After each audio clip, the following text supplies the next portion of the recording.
Yesterday, William Ruto was in Mombasa and Tharaka Nithi counties, obviously campaigning for the next election. So he's back on car rooftops, giving new promises. Something very interesting happened while he was in Tharaka Nithi, an incident that has been causing serious political debates among Kenyans. I want us to have a look at that incident, for it's going to inform the basis of our analysis right now. Before we do that, let me bring your attention to this. Parliament rejects first and second ladies' office budget cuts, arguing that terminating staff contracts could lead to legal challenges and additional costs. That was yesterday. So Parliament has refused to cut the budgets to First Lady's office and to the Second Lady's office. We know our Parliament is not independent. It's being controlled from State House, Nairobi. So this only means William Ruto has made a U-turn on his initial plan to cut budgets for First Lady's office and Second Lady's office. It's clear Ruto was just buying time for things to calm down. This is one of the promises he has already made a U-turn on in just under 1 month. So we don't know how many promises he'll make U-turns on. Kenyans have been piling pressure on William Ruto to sack the principal secretaries, departmental heads, and some CEOs in the government. I don't know whether William Ruto will actualize that. It appears upon William Ruto appointing opposition leaders into his government, he thinks everything is now back to normal. And this is something that will augur very negatively for him in the coming months and weeks. And also, Mwangi Kiunjuri yesterday made some very interesting remarks. Gen Zs had their own Occupy Parliament protest, and then our people were paid and brought to overthrow government. The government has all the evidence of who did what, where the money came from, and who was distributing the money. Two Azimio MPs also brought 10,000 people, and one of them is told by one of our people in government that he will be made Nairobi governor. Mwangi Kiunjuri MP Laikipia. Who is this Azimio MP who is being assured by some people from the mountain that he will be made a governor? That's an interesting story. So Kiunjuri is also just exposing to Kenyans that yes, Gen Zs had their Occupy Parliament, but in that group, there were other Gen Zs, other people, mobilized by some mountain leaders to come and cause chaos. And then Mwangi Kiunjuri also made very interesting remarks. It is not Ruto who has looked for Raila. It is us as Mount Kenya who have looked for Raila. You cannot be at a table with your plate and start asking for those held by others for your own selfish gain. We should not blame the president as Mount Kenya. When you get into a hole, you stop digging. Kiunjuri is also just clarifying that it's them, the mountain leaders, who look for Raila Odinga.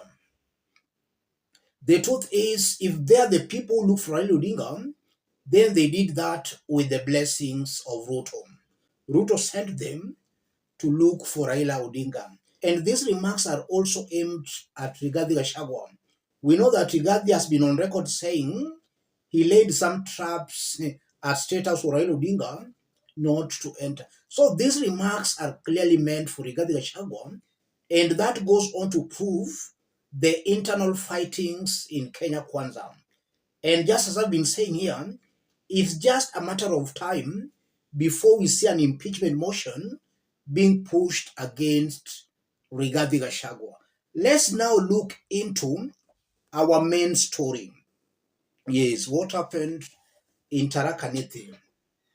Alfred Keter, a fierce William Ruto's critique, taking to his X account about 5 hours ago, had this to say.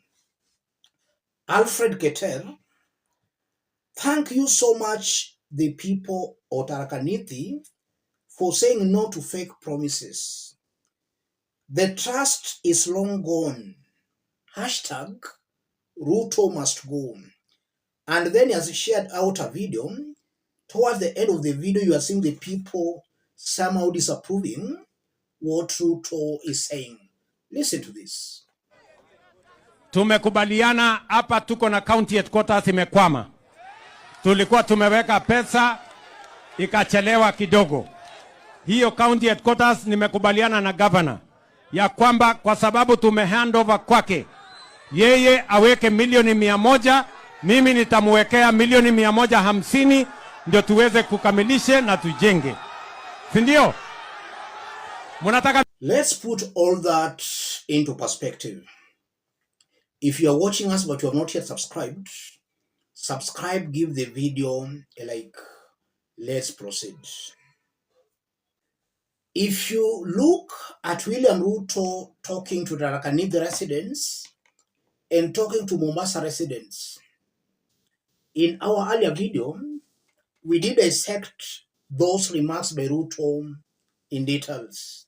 But if you look at Ruto, I'm seeing a president who's just talking to himself. He's out of touch with the ground. He's just trying to force his unpopular policies on the people.